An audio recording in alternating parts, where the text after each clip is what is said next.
Here today with heads off a Toro Greensmaster 3150. Come in today for a servicing and a sharpening. Just going to make a quick video on how to change out the seals and bearings on one of these, and how to take one of these heads apart if you're looking to do so. Just before I show you here, I'm just going to show you a few things here why bearings do go in these machines. So you can see here, this is one I did not touch yet, and the grease in here is pretty smoked. So I'm guessing it's going to be bad on both ends. Didn't check the bearings or anything in this one yet. So, and the other reason is, I know I do got some rust build up on here and it does make it a little tighter, but this is pretty tight to be turning. And I just finished this one here, got a brand new bed knife bar on it and stuff, and like this is the way it's supposed to sound. Barely touching that bed knife, and there's no friction being built up in heat, and that's what smokes your bearings out on these heads. Back to taking this apart.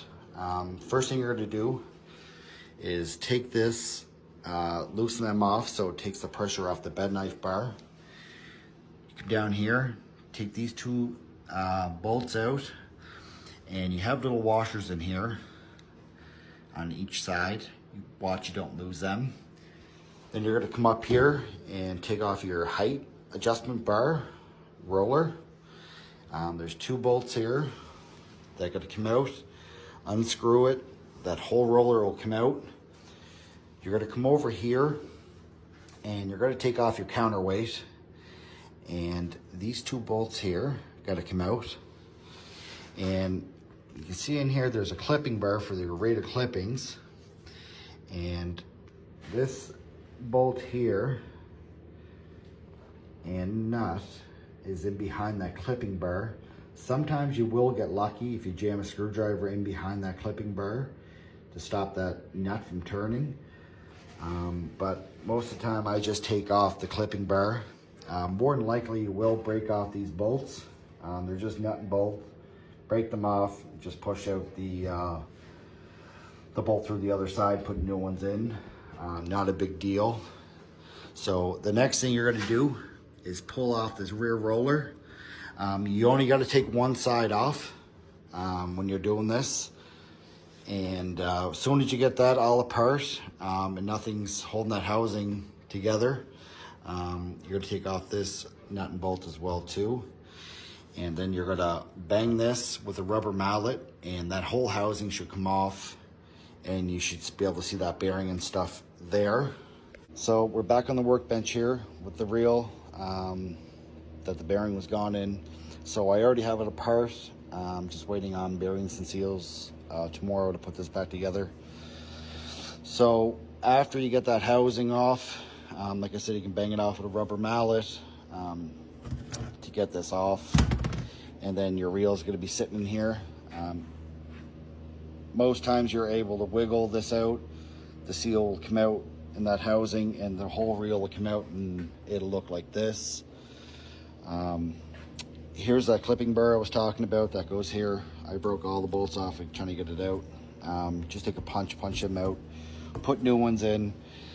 And the reason why you got to take that off is to get access to this bolt. Sometimes you can drive a screwdriver down behind that bar, but where these weren't changed ever, it was pretty rusty and corroded, so the bar had to come off anyway.